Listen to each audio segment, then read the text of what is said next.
मैं ग्राम पंचायत भटगुना का रहने वाला हूं और वहां का सरपंच हूं।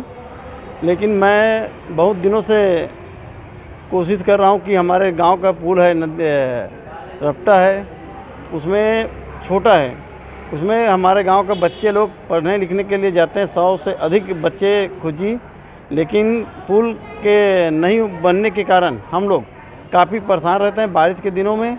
और इसके पहले और दे चुके हैं आवेदन, लेकिन आज तक के हमारा कोई भी सुनवाई नहीं कर रहा है, ना विधायक कर रहा है, ना कोई जन प्रतिनिधि कर रहे हैं। और कई हमारे गांव का मुद्दा है ऐसे कि अपना मुक्ति धाम भी नहीं है अपने गांव में।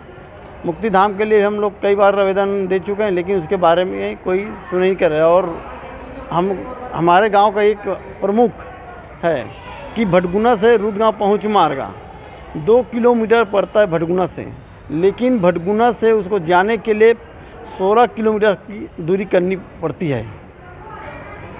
ये हमारा भटगुना का मांग है पूर्ण। आगे आपकी मांग पूरी नहीं होती तो क्या करें? अब शासन आंदोलन कर देंगे सर हम लोग।